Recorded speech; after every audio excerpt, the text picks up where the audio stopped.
रशियामध्ये 8.7 इतक्या तीव्रतेच्या भूकंपाचा धक्का, 3 देशांना सुनामीचा अलर्ट, 12 फुटांपेक्षा जास्त लाटा उसळण्याचा अंदाज.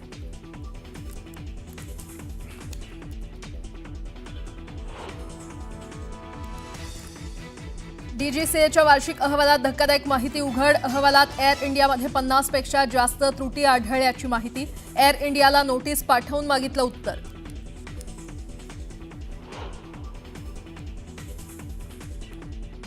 रेल्वे रुळाला तडा गेल्यानं कर्जतकडे जाणारी मध्य रेल्वेची लोकल वाहतूक ऐन गर्दीच्या वेळेस विस्कळीत.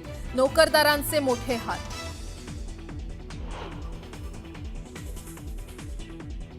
मुख्यमंत्र्यांची भेट घेतल्यानंतर अनिल परब यांची आज पत्रकार परिषद. पत्रकार परिषदेत योगेश कदमांवर काय आरोप करणार याकडे सगळ्यांचं लक्ष.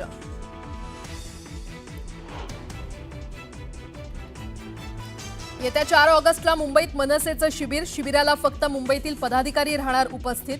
पालिका निवडणुकीच्या तोंडावर मनसे ॲक्शन मोडवर.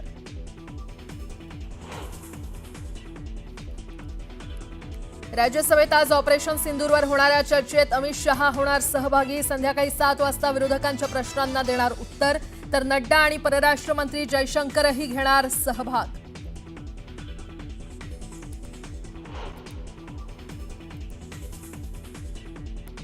दुनिया के किसी भी नेता ने भारत के ऑपरेशन रोकने के लिए नहीं कहा. शस्त्रसंधीबाबत ट्रम्प यांच्या मध्यस्थीच्या दाव्यावर पंतप्रधान मोदींचं संसदेत स्पष्टीकरण.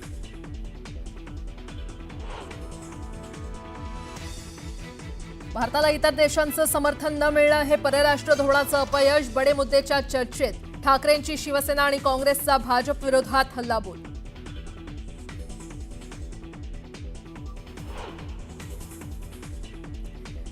जम्मू काश्मीरच्या राजौरीमध्ये ढगफुटी सदृश्य पाऊस. मुसळधार पावसामुळे अनेक ठिकाणी साचलं पाणी.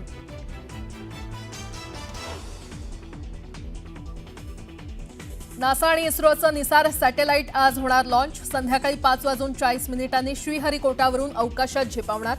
देशावर येणाऱ्या संकटांवर ठेवणार नजर.